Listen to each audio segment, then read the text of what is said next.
आयोजन, composition, landscape का composition पर से हम आगे गए। इसके पहले स्टडी में भी कराते हैं, जो कॉलेज गया उसको पता है, स्टडी में भी आयोजन सिखाते हैं ही वहाँ।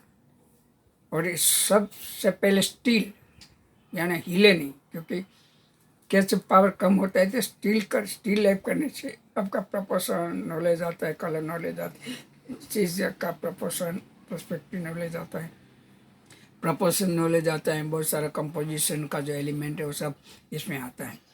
तो जो पढ़ते हैं उसके लिए तो स्टील लैप बराबर है। और स्टील लैप सेम लैंडस्केप वो भी स्टील ही होता है, और ये भी स्टील है, और नेचर है, ये मैन मेड है। दोनों में कोई डिफरेंस नहीं है। डिफरेंस है इसकी चीज़ वस्तु में, वो कैसे करना वो जरूरी होता है। स्टील लाइफ में रेंडरिंग करना जरूरी होता है, लैंडस्केप में टेक्सचर करना जरूरी होता है, स्टील लाइफ में प्रोपोर्शन करना जरूरी होता है, लैंडस्केप में कलर टचअप करना जरूरी होता है। स्टील लाइफ में लाइन ड्राइंग परफेक्ट होना चाहिए, पर्सपेक्टिव परफेक्ट होना चाहिए, लैंडस्केप में कलर पर्सपेक्टिव परफेक्ट होना चाहिए, ये कंपेरेटिव बराबर होनी चाहिए, तो प्रपोर्शन मिलता है। तो ये दोनों बिल्कुल नज़दीक है। जो अच्छे से स्टील लाइफ कर सकते हैं, अच्छे से लैंडस्केप कर सकते हैं। नहीं कर सकते हैं, अच्छे से लाइफ स्टडी करते ये अच्छा स्टील लाइफ कर सकते हैं। लाइफ स्टडी एकदम परफेक्शन है, एकदम परफेक्शन। लाइफ स्टडी करना चाहिए लोगों को। लाइफ स्टडी करने से आपको एक एक चीज़ का परफेक्शन मिलेगा, कंपेरेटिव मिलेगा, सेंट्रलाइज मिलेगा। क्योंकि इसमें तो दो चीज़ बनानी पड़ती है, 2 हाथ, 2 पैर, 2 आँख, 2 कान। एक कान जैसे ही दूसरा कान न कर तो डिसेबल हो जाता है। एक आँख जैसी दूसरी आँख, एक हाथ जैसे ही दूसरा अंगुली, ये सब प्रपोर्शन है, बहुत प्रपोर्शन है, बहुत एकदम प्रोसेस, टोटली स्किल है, टोटली स्किल वर्क है। Landscape life study totally skill work है, इसमें टैलेंट नहीं आती। लैंडस्केप में थोड़ा टैलेंट आता है, और पेंटिंग कंपोजिशन पूरा टैलेंट चाहिए। स्टील लाइफ में टैलेंट तो होता है, यूज खास स्किल मेन थिंग होता है। स्किल दिखाओ, बढ़िया लैंडस्केप, बढ़िया स्टील लाइफ बनता है, लाइफ भी बहुत बढ़िया बनता है। लाइफ स्टडी बहुत ज़रूरी है। हमारे यहाँ लाइफ स्टडी लोगों में हजी अवेयरनेस नहीं है, अभी भी अवेयरनेस नहीं है लोगों को। कोई भी न्यूड बनाओ तो मोटा न्यूड का शो लगाओ नहीं, तो 90% हमारे यहाँ खड़े रह के निकल जाएंगे। उसको न्यूड में अलग चीज़ दिखाई देती है, क्योंकि हमारे यहाँ अवेयरनेस नहीं है। हमारे इस कल्चर में बहुत हैं, सब परा भरा है भारत, वहाँ किसी की नज़र नहीं जाती है। एडवांस हम कितने थे वो सोचते ही नहीं है। हम बैकवर्ड कितने हो गए थिंकिंग में, वो सोचते हैं। हम बैकवर्ड कितने हो गए समझने में। हमारे में अवेयरनेस चली गई। कितनी अवेयरनेस थी, क्यों चली गई? इतनी अवेयरनेस थी कि मंदिरों में हम ऐसा शिल्प कराते थे।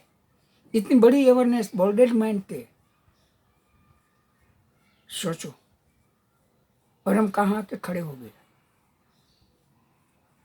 ऐसा क्यों हुआ? मुझे पता है, आपको भी पता है, ये किसने किया, हमारा माइंड वॉश किसने किया, सब जानते हैं। मैं कहना नहीं चाहता, समझ जाओ हमारा माइंड वॉश किसने किया, और हमने उसको फॉलो भी किया, पैर लग के उसको पैसा भी दिया। एक तो हमारा नॉलेज हर लिया, हमारा माइंड खाली कर दिया, हमारा माइंड वॉश कर दिया, हमारा माइंड नफरत को फैला दिया, और सामने से हम पैर लग के पैसा दे आते हैं। ऐसा हम क्यों हो गए? हमारा कल्चर कहाँ गया? हमारी कला कहाँ गई? हमारा संगीत कहाँ गया? हमारा शास्त्र कहाँ गया? हमारा परिषद कहाँ गया? हमारा वेद कहाँ गया? हमारी गीता कहाँ गई? कहाँ गई? सब पूजा में क्यों भाई? वो तो हमारे ज्ञान का भंडार है। ज्ञान यानी क्या? वो भी समझना पड़ता है। क्या ज्ञान? अज्ञानी हो गए, ज्ञानी कोई नहीं है। और ज्ञान के नाम में तो दुकान चला रहे और हमें कल्चर को बिल्कुल ठिकाना कर दिया। बिल्कुल ऐसा क्यों हो गया? आज तात्कालिक नहीं हुआ है, सालों लगा है, हम रिटर्न हुए और अब कहाँ गए? दूसरे के चरण में चले गए। पढ़ने के लिए भी चले गए, कल्चर के लिए भी चले गए। तो हम कहाँ रहा हिंदुस्तानी? कौन से कोने से आपको हिंदुस्तानी दिखाई देता है? प्योर हिंदू कौन है? प्योर हिंदुस्तानी कौन है? हिंदू नहीं, हिंदुस्तानी कौन है? अरे क्यों हो रहा है सब? मानवता का नाश करने के लिए, इंसानियत का नाश करने के लिए, कल्चर का नाश करने के लिए हो रहा है।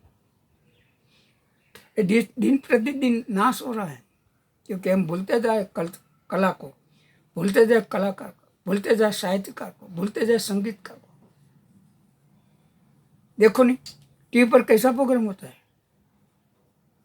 क्या संगीतकारों के लिए है?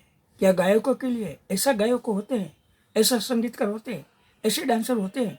सोचो सोचो कहाँ आके हम खड़े हैं। हमारा कंपोजिशन देश का बिगड़ गया बिल्कुल। आजकल की बात नहीं कर रहा हूँ, बहुत टाइम से बिगड़ रहा है।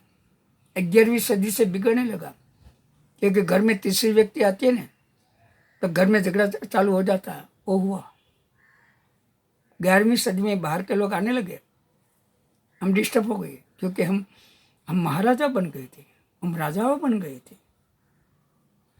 हमें पर दौलत आलीशान बढ़ गई थी, हजारों पैलेस बना लिया था, रानी वासो बन रहा था, हम विलासी बन गए थे। तभी तो ये लोग आए, आपके घर में कोई घुस जाए और रहने लगे, पुलिस जान जाए तो आपका परिवार को ठिकाने कर देगा और खुद सत्ताधीश बन जाएगा। ये हुआ, इसलिए हमारा कल्चर गया, हमारे कल्चर को ठोकर लगी। इंडिया घूमो, एक एक का नाक काटा हुआ है। इसका मीनिंग क्या? इतनी अच्छी शिल्प होती है, इतना अच्छा, बहुत पावरफुल होता है, नाक कटा हुआ। इस पर से नहीं समझ सकते हम कि हमारे कल्चर को जो डिस्टर्ब किया तो हम डिस्टर्ब हो गए। हम केयर नहीं रख सके, हमारी धरोहर को हम संभाल नहीं सके। क्यों? हम व्यसनी हुए, विलासी हुए, रानी और करने लगी, किला बांधना पड़ा, किलों में रहना पड़ा। प्रजा भले मर जाए, आते प्रजा से और मरती है प्रजा।